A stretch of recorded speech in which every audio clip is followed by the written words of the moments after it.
Okay, good afternoon. So, Dr. Chris Ferguson, and I'm going to go through the questions that you guys all had sent me, and hopefully this will work.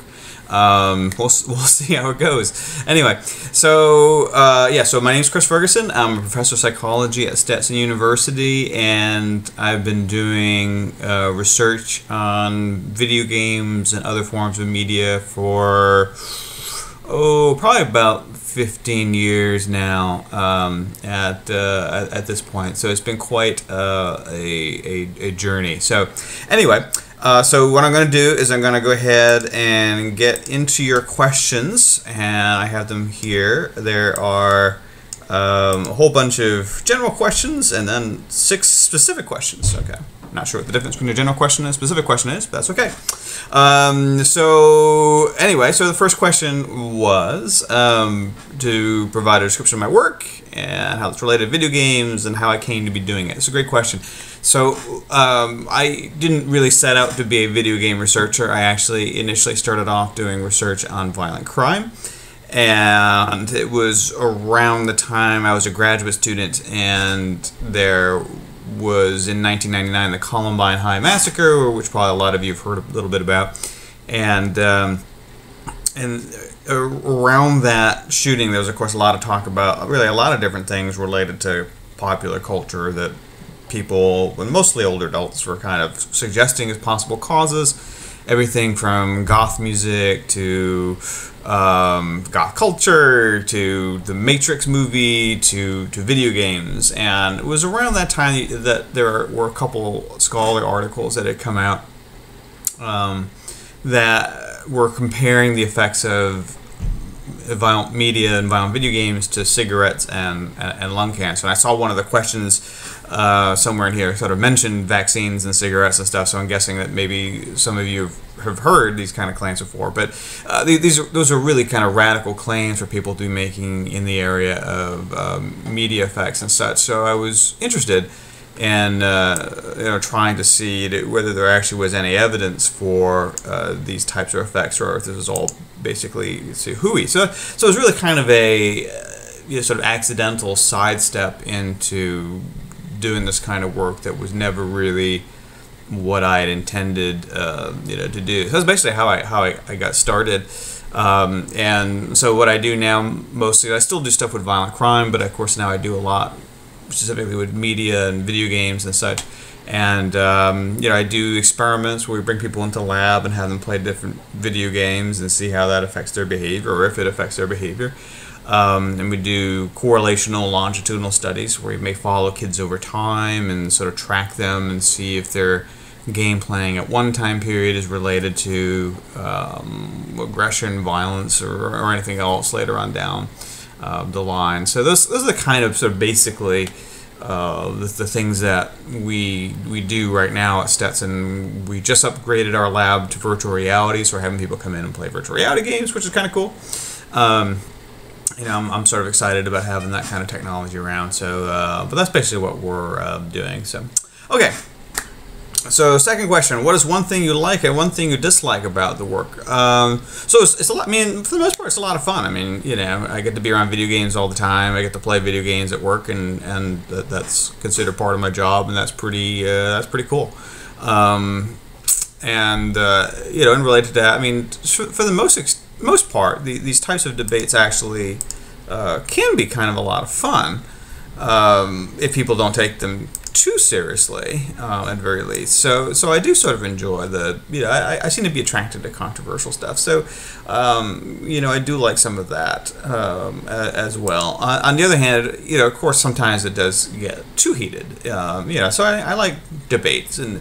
I think criticism of methodology and stuff like that is all part of that process and an important part of science. As we've seen in the last maybe 7 years now at this point, there's been a lot of changes to our perceptions of how psychological science was done and being done, and a lot of that was maybe painful for a lot of folks, but I also think it's resulted in a lot better well, at least a movement towards a lot better science. So I think that's all been pretty good. But on the other hand, obviously sometimes it gets personal, and you know, and that can be kind of a shame. And I think also there's sometimes a sense that for a lot of people, like, the data really doesn't matter. You know, so that it's all about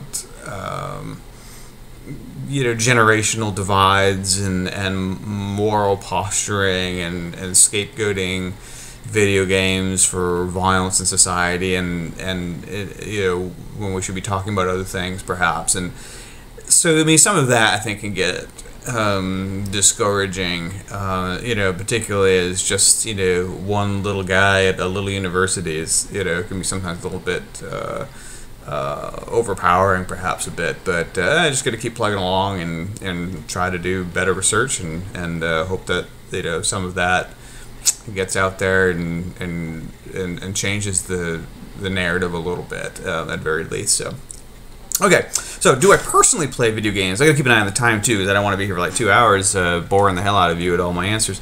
I'm not even sure how long I was supposed to talk, but I imagine it's probably not for more than a half hour, 45 minutes, so I'm going to try to keep it you know, to that. But okay, so do I personally play video games? Yeah, sure, sometimes. I would say probably for my age, I'm 47, so probably pretty average for someone of my age. I was born in the Atari 2600 era and played a lot of video games on that platform as a kid. So yeah, I mean, I enjoy, you know, a fair number of games. I used to be really big into RPGs, particularly at the Baldur's Gate series, both mainly from the 90s. It's been a little bit harder of late to find a really good RPG, although this, you know, the Skyrim and that Elder Scrolls series is pretty cool. You know, I do play a lot of strategy games like the Civilization series and Europa Universalis, if any of you know that one. It's just like Civilization on steroids, basically. And I do play some shooter games. Like right now, I'm really spending a lot of time sucking at Call of Duty World War II.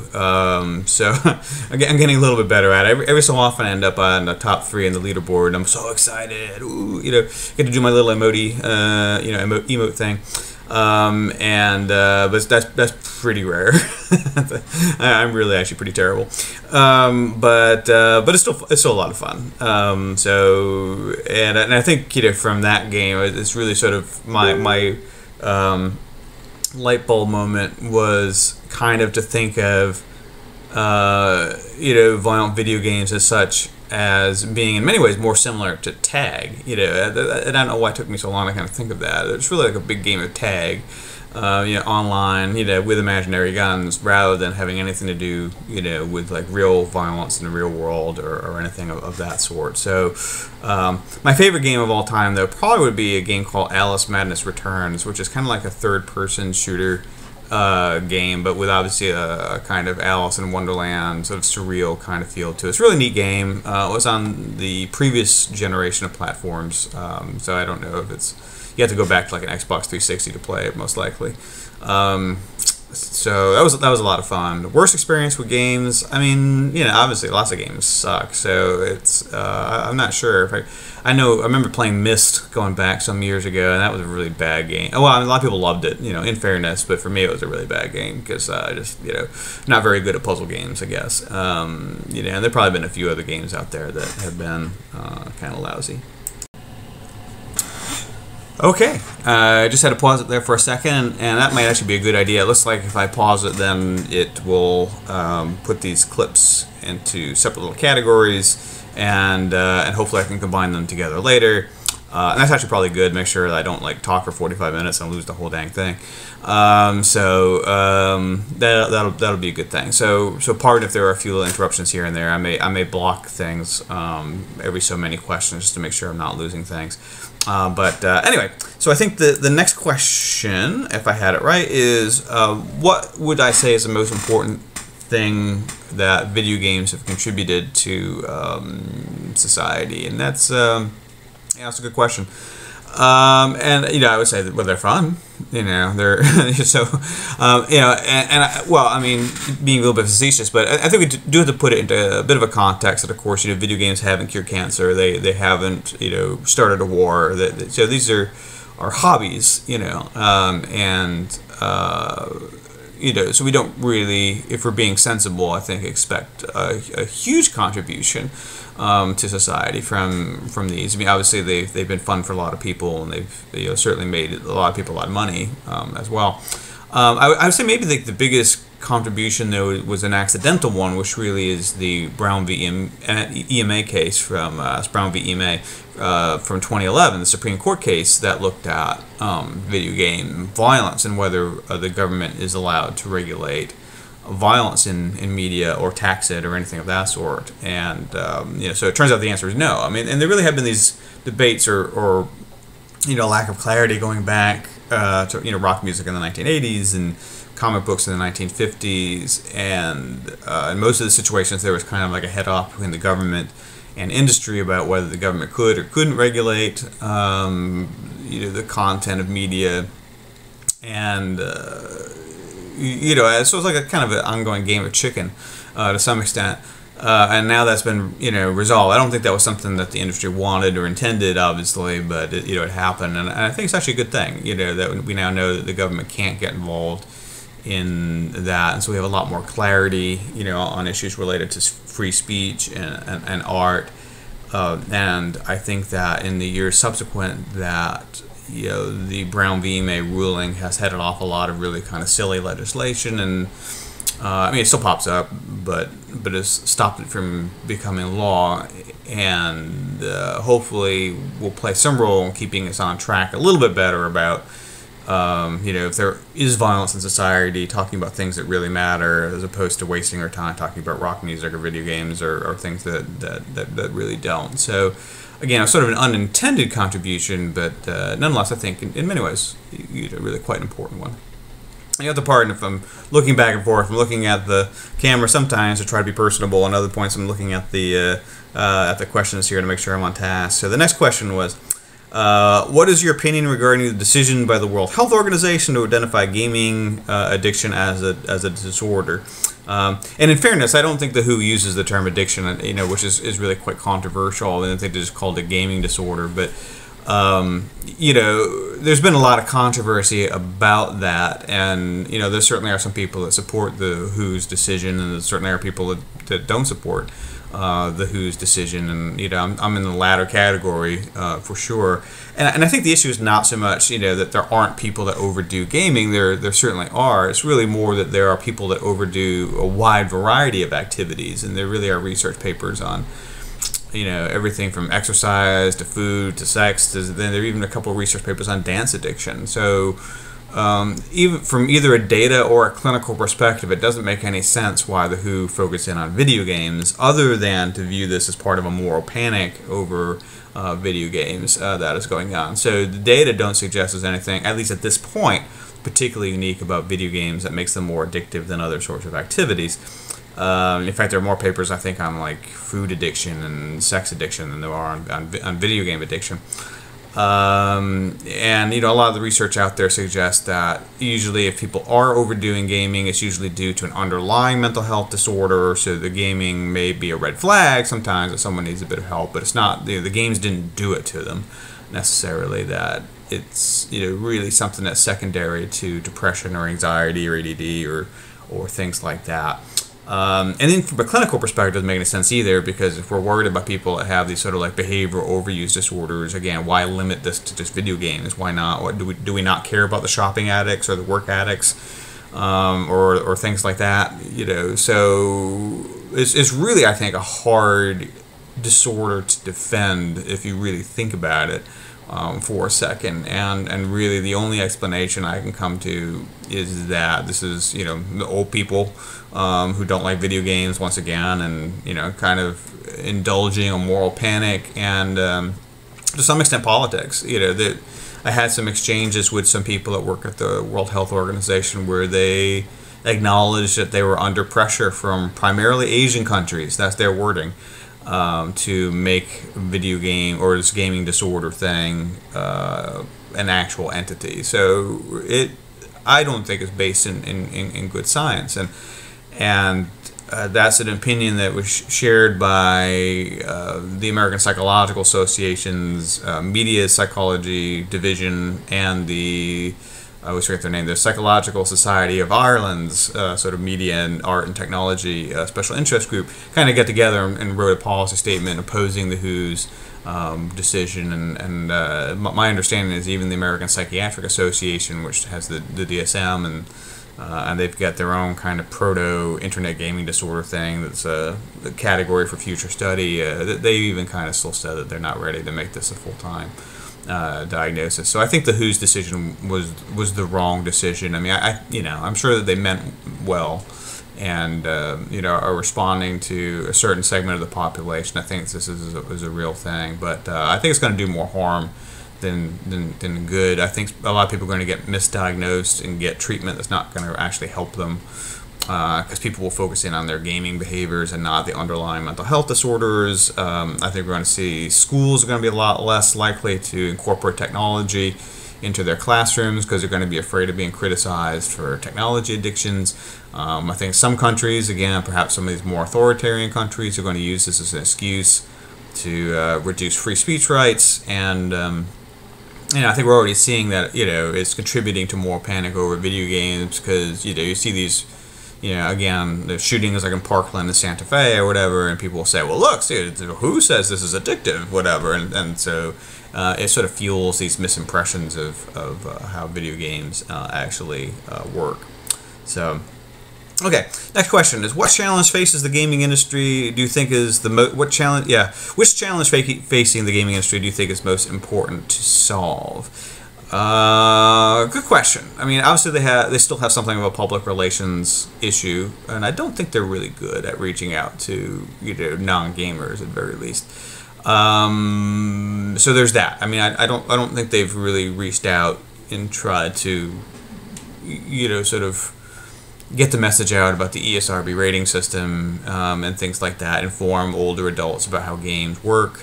So you end up with older adults who only see like Fox News, and that's all they know about games, and they get a misimpression of what's going on. So I mean, I think that's kind of an issue.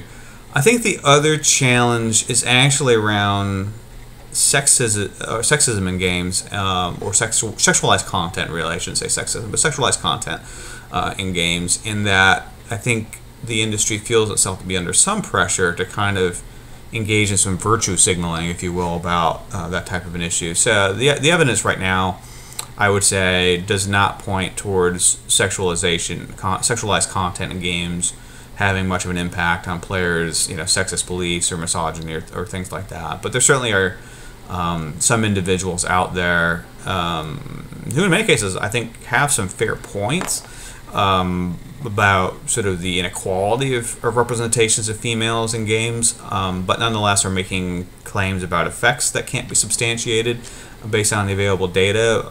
Like, and probably most famous is Anita Sarkeesian, who I respect a lot of what she's done, but I think some of her claims about causal effects are not verifiable. And I think maybe the industry's listening to some of those people a little bit too much, in a way. Not that they shouldn't listen at all. And again, like on some issues, I think there's some fair points about having more female characters. Maybe a little bit broader content, so not every female character is wearing a chainmail bikini or something of that sort. But maybe virtue signaling a little bit too much, in the sense of it, sort of embracing one particular view of cultivation theory and the idea that our attitudes are cultivated through media, even if that view is not well supported in the data. So I mean, I think it's going to be kind of a challenge: is how do they make positive changes in having better representations of female characters, and opening up the sort of gaming community to more women and girl gamers, which are all positives.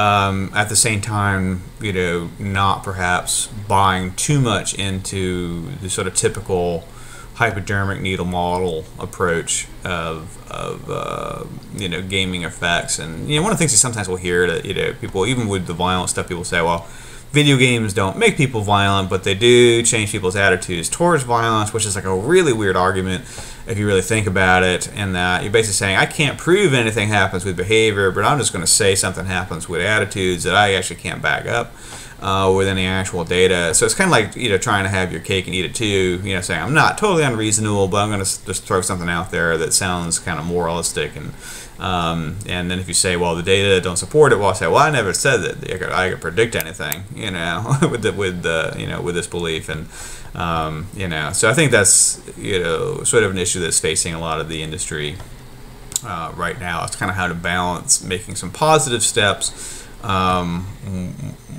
without maybe losing their ability to critically think about some things, even if those things are perhaps, you know, from perhaps a bit more of a progressive or leftist sort of view, sort of like the politically correct things to say or to believe or whatever else. But I think those would be kind of challenges as well. And I think the third thing would be, you know, some of the new monetization systems like loot boxes and things like that are not very popular. You know, they may make a fair amount of money, but they're easy targets, and I think they're going to be the industry's Achilles heel kind of moving forward a little bit. And you know, and what is the industry going to do about those, and how do they make money without being so blatantly cynical about it and putting in sort of mechanisms in games that are not fun necessarily and are clearly kind of, or at least perhaps not part of the narrative structure of the games, and are clearly sort of money grabbing activities. So I think those are some of the things that you know, are going to be kind of a challenge. And that relates, okay, to the next question, and that question is, what change would you most like to see the industry make? I think it would go back to what I was saying. I think actually things are in process, or making a positive move in that sense, and that as much as I just kind of like dissed the cultivation view of sexualized content in games, I really would like the industry to have, you know, more broader and better representations of female characters, and find ways of doing that. And I think things are improving. I mean, obviously it's not 50-50 or perfect right now. And to be clear, I mean, I think that there's a place in the world for Grand Theft Auto 5. You know, so I'm not saying that we have to scrub the world clean of everything that might be offensive to some people, but I mean, we don't do it with books, we don't do it with movies. You know, but on the other hand, I would like to see more of the sort of Alice Madness Returns type of characters, or like, you know, even in Call of Duty right now, you can, you know, both in the story mode and in multiplayer, you can play as both male and female characters. So that's, I think, a real positive. And I'd just like to see more of that, you know, in that direction. Okay, so it's basically part 3.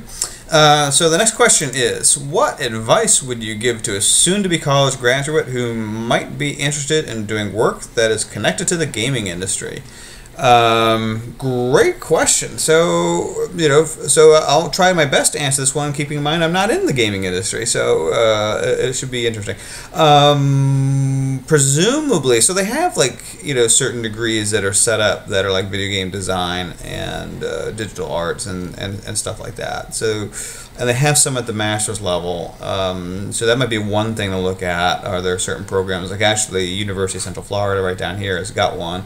It's a master's level in game design and things like that. But what I would do probably is start by talking. You know, if there's anybody locally that's part of, you know, like right here in Orlando, we have Tiburon, I think they're called, EA Studios, where they do, I think, the Madden games and such. So if you have like a studio right nearby, then that would be a great thing. Would be to give them a call and see if you could talk to one of their executives and get a little bit of advice about what you would want to do, because. And of course, there are different areas that you can get involved in, everything from, you know, programming to the sound, you know, to a whole bunch of other stuff, to, you know, doing psychological studies of fun. You know, what are the aspects of the games that are fun for people? So there's a bunch of different areas you can get into depending on what your background, you know, may happen to be. But I would reach out to someone in the industry and try to find out what kinds of experiences and education and background they're looking for. If that's something that you're hoping to do, is to, you know, get involved in the industry, basically get as much information, you know, as possible. So with that in mind, I would say ask somebody other than me, because I don't know. I don't work in the gaming industry, so find out from someone who actually knows what they're they're looking for. Like I said, it seems like a lot of these like video game design programs at either the undergraduate or master's level seem to be pipelines into a lot of like programming, and design jobs and stuff like that, and sound, engineering and all that kind of stuff. So that might be an option. But I would definitely reach out to someone, who's a executive in the industry and find out firsthand, and maybe if you could shadow the jobs and see what they look like. Okay. Next one. What trends in the gaming industry do I anticipate, and how do you think your work will change because of that? Great. Yeah, that's also a great question. I mean, obviously, trend. Yeah, the future is hard to predict. If I could predict the future, I'd be a lot richer than I actually am. But I think that gradually VR will become a thing. Obviously, it's been slow. So I could be dead wrong on this one, but I think VR games will become popular. I don't think they'll ever, I don't think like every game is going to be VR, or even the majority. But I think there'll be a steady place for that particular type of experience, because it is just so cool. And the trick, of course, is there need to be more games, and at the same time there need to be more gamers who are willing to buy the equipment for it. And that's always kind of the catch-22, is the gamers won't buy the equipment unless there's lots of games, but the companies won't make the games unless there's lots of audience, for it. So at some point I think that just needs to break loose, and we'll see some of that catch on. Obviously, the other trend that's been going on already is simply the movement away from, not totally away, but certainly more people are playing games on things like their smartphones and such. So there seems to be some movement away from console games into other forms of delivery. And we may see more innovations like the Nintendo Switch that kind of allows you to bridge those platforms a little bit better than had been the case in the past. I mean, I think people are always still going to want to play games on their television or some similar experience of that, and being able to do that and also take the game away and play it on the bus or the train or whatever else is going to be kind of a cool option as well. So I think that'll become more of a thing as well. Okay, and then what do you think distinguishes a successful game from an unsuccessful one? I mean, obviously, two things really is how fun the game is, which is kind of an objective perception. But if you look at like a lot of like Andy Shabilsky's work, I mean, it really kind of boils down to what makes a game popular isn't necessarily that it's violent, although violent games are popular. But there are a lot of bad violent video games out there, and a lot of bad non-violent video games out there. So it's not that people just like lemmings gravitate towards violent games, but games have to be fun. But that, of course, is a subjective sort of experience. So determining what makes a game fun is, of course, why the industry hires psychologists and individuals like that to try to figure out what will attract the audiences. And of course, the other one is money. Obviously, which is kind of a corollary to the first answer, that the more fun a game is, the more money it will make, presumably, unless it's some sort of free-to-play game or something of that sort. So audience maybe is a better word than money, but games that attract a huge audience are going to be more successful. So like Fortnite's a good example that technically is free-to-play, but has massive audience, has gotten lots of attention, and so it is a successful game. And I'm not doubting it, that it hasn't generated tons of money as well, but just saying that really an audience reception ends up determining more than anything else when a game is successful. Okay, so here we get into the vaccines and cigarettes. So what do you think are the most noticeable effects of video games, positive and negative, and how would you quantify these effects compared to things like vaccines and cigarettes? Okay, so when talking about media effects, we should never bring up vaccines or cigarettes, like whether we're talking about positive or negative. I'm not trying to pick on whoever came up with the question, but this obviously has been a big problem for our field, is that we've had some scholars that have made, particularly with the cigarettes, kind of like linking. This is not even remotely. It's not even, in the ballpark, not in the stadium, not in the nosebleed sections, not in the parking lot, not even the same damn city as the ball game that is going. Whether we're talking about positive or negative, the effects of video games or other media are nowhere near things like the impact of vaccines or cigarettes. And this has been like one of the most enduring myths that has been promoted by some individuals, and unfortunately was largely promoted by scholars who should have known better. And it got picked up by politicians like Hillary Clinton and other folks as well, so it kind of get repeated a lot. But and I still see it from time to time. It seems like the frequency has declined somewhat about these types of comparisons, but never, never, never, never, never compare any form of media to cigarettes, or I don't care if it's video games or thin ideal media or suicide themed media like 13 Reasons Why or things like that. None of this stuff is remotely as impactful as vaccines or cigarettes. Okay, so that was my soapbox for today. And I think, once again, probably the most noticeable effect of video games is for people that enjoy them, they reduce stress. I mean, I think which is probably not surprising finding by any means, but they're pretty good stress reducers, and in that sense, they work like other hobbies. They're not miracles, but for people who enjoy them, they will, whether they're violent or non-violent, be effective at reducing a person's stress.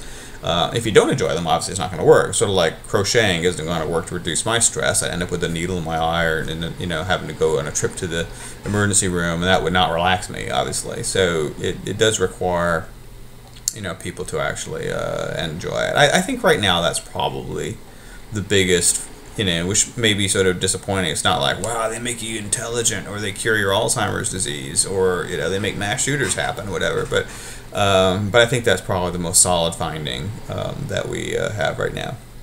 Okay, and then we get into the question of the evening: does video game violence cause violence in real life? And I think that at this point we can conclusively say no. I know that there's still people that try to make this argument, sometimes rather foolishly. There just was unfortunately, a meta-analysis that came out this past week that found that essentially video game violence is no better than a coin toss in terms of predicting youth aggression, but nonetheless in their press release the authors really tried to dress it up to make it sound like it was much more impactful than it is. So I mean, that really shows that we still have a lot of problems in our field about the culture.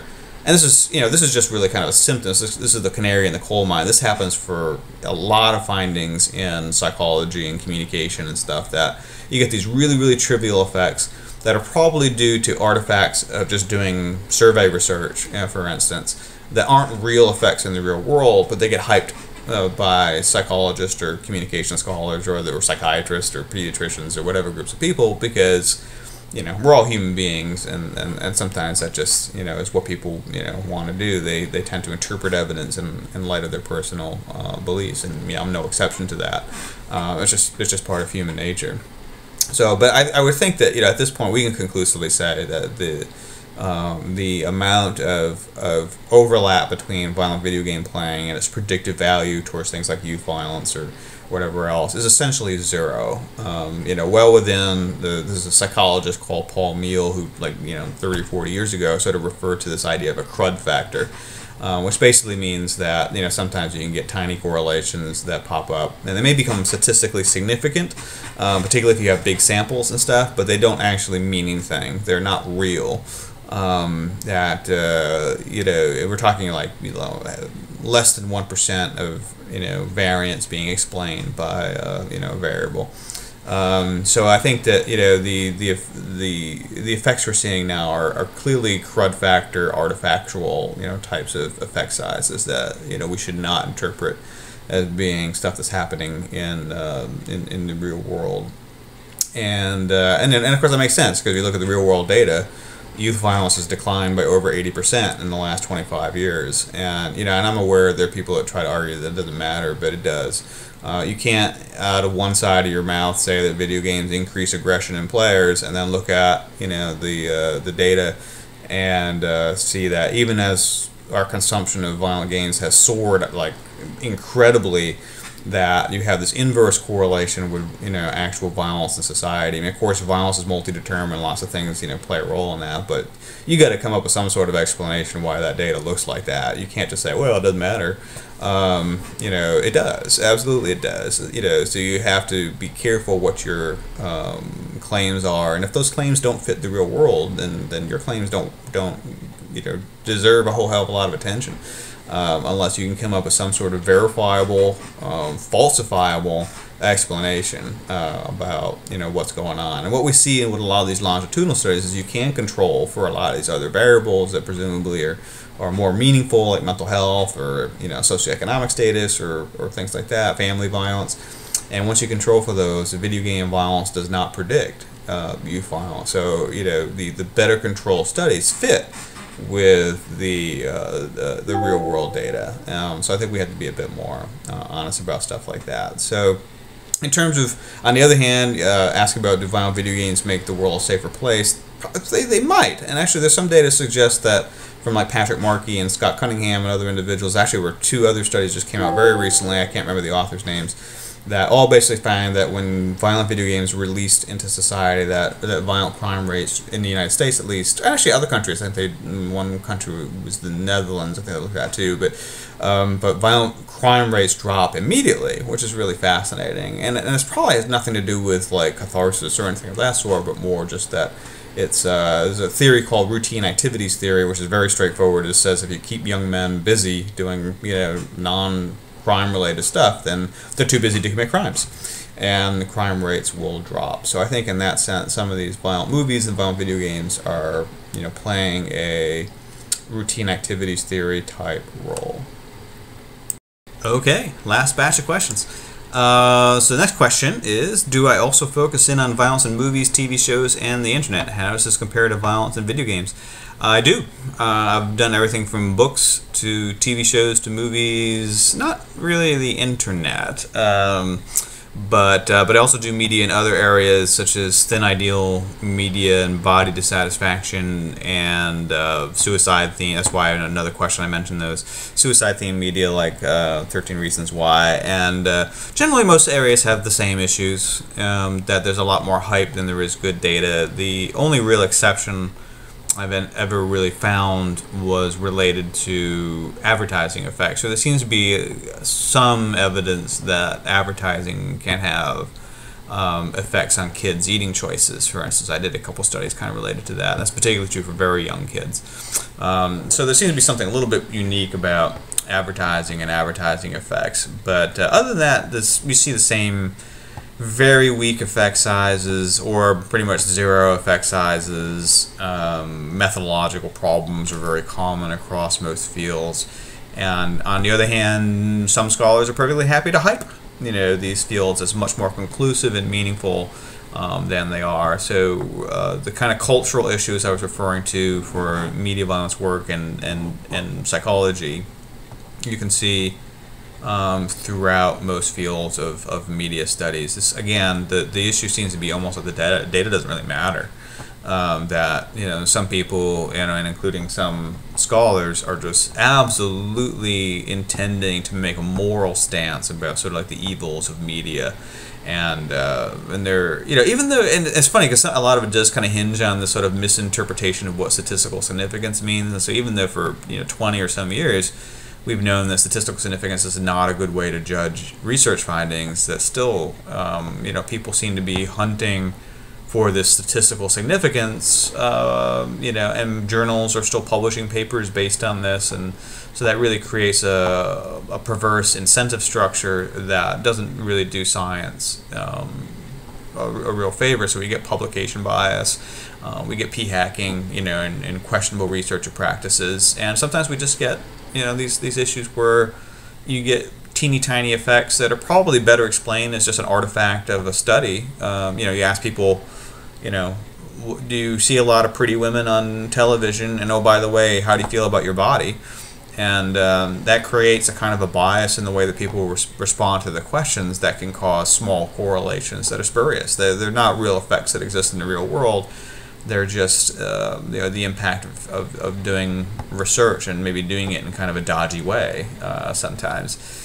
And so anyway, I think the kind of issues that we do see for the violent video game research field, we do see across most. Obviously, right now there's a lot of panicking about like technology addiction and smartphones and stuff like that. There was a scholar who wrote an article in the Atlantic claiming smartphones have destroyed a generation and such. So there's a lot of hyperbole and not a lot of critical thinking, even among the scholars. People that ought to know better, to at least be restrained in their claims, just don't seem interested. And I think that's a shame, and that's again one of the big challenges for our field. So, okay.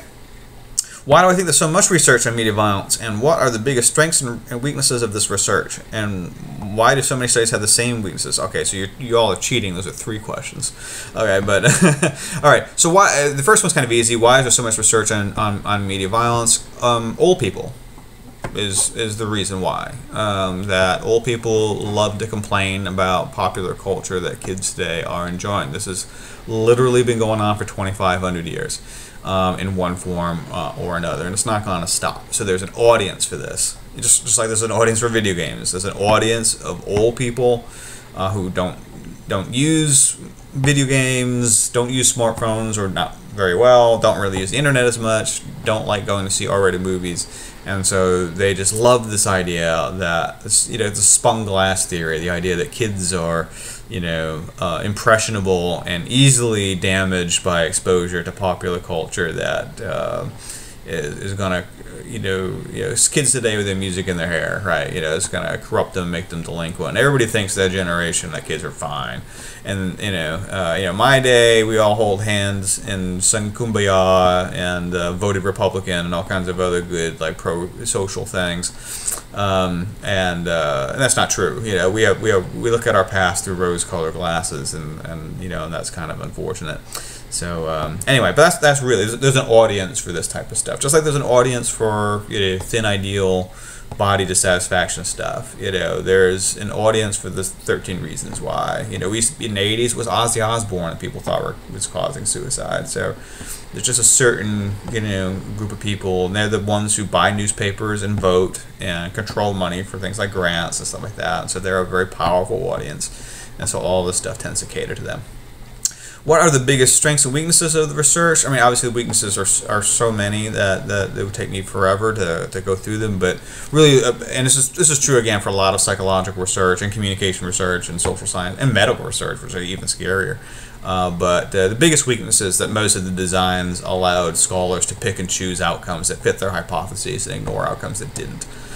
So to a large degree, the research field really was just opinions with numbers. It was, the research studies said more about what the scholars wanted them to say, and very little about what was actually happening in the real world. To be very honest with you, you can just disregard 90% of violent video game research as utter bullshit.